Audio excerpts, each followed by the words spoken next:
The first question I have for you is what were some of the challenges or that you saw that Epic were facing that kind of made you start looking for a sales consulting company? There were a number of them.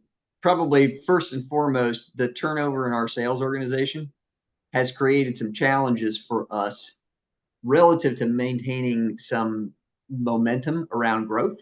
And a lot of the responsibility ended up falling to our senior leadership team, which is really not a sustainable model. So, given that we've tried this at least a couple of times, maybe three, we actually wanted to make sure that we got it right this time.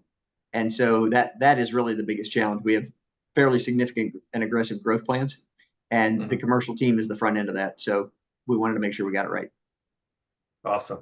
All right. I appreciate that, Mike. And then as you were looking, what made you decide that Immerse would be a good fit for you?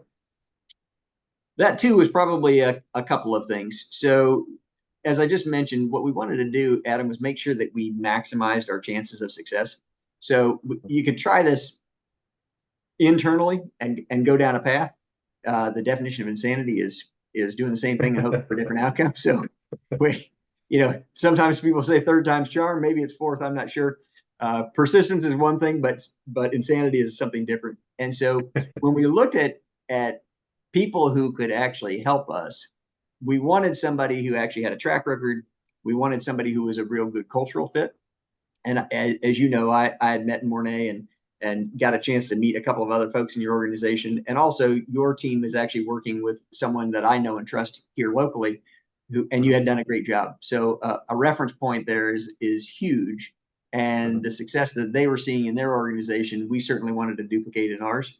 And so those were a lot of the big reasons that we picked Emerse. And maybe I said this, maybe I didn't. It's for me, there's so much of the decision making that I make in my world that is actually around cultural fit, Mhm. that you really have to connect with people that you are going to place a lot of trust in, that they're going to place trust in you, and you're going to work together very closely. So that cultural fit becomes huge.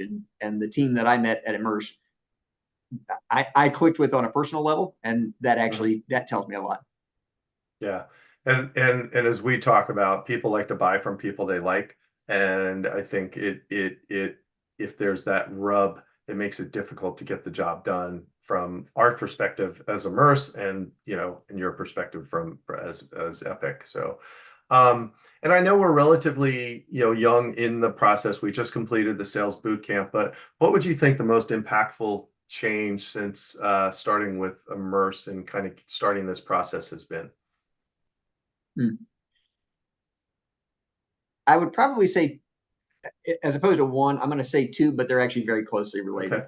So as we went through the boot camp and started to define elements of the 2B process, the team alignment that we oftentimes struggle for internally, you actually helped to bring that team alignment around the process, challenging people around their assumptions and what does that actually mean and how will you behave going forward.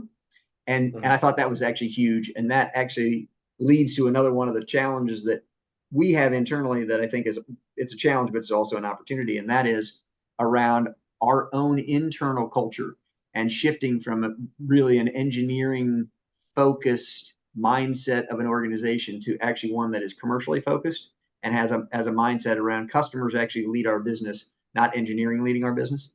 And so Mhm. even in the short time that we've actually worked together, that cultural shift, and it takes a long time to get that done. That cultural shift Mhm. is starting to see some acceleration, which has been huge. Awesome. Awesome. Thanks, Mike. And we've, like she said, we've only just begun. So, all right.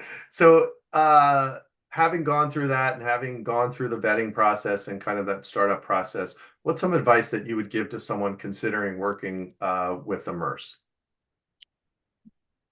Well, again, probably two things. One is do your diligence. You need to be comfortable yourself with the process that Emerse uses, with the people who are there. We obviously got very comfortable with that over time, but pretty quickly because of the reference point that we actually had. But the second thing I would say, Adam, is like any good salesperson would say, if you have a need and there's a solution, don't wait, because the benefit that you're going to see, you will see it, but only if you actually take the step. So I would just encourage people that if you've identified the need in your business, Emerse has been a great organization. Do it. You won't be disappointed, and if you are, they'll make it right. And Awesome. you've been great to work with. So, and that a lot of my commentary, quite frankly, again, comes down to people and your ability to connect with our team, to move them along when they need to be along, but let them wander when they need to wander. So thank you. Awesome. And the check is in the mail, Mike, for saying all those nice things about me. So very good, Mike. I really appreciate your time today. Thanks so much. You're very welcome. Thanks, Adam.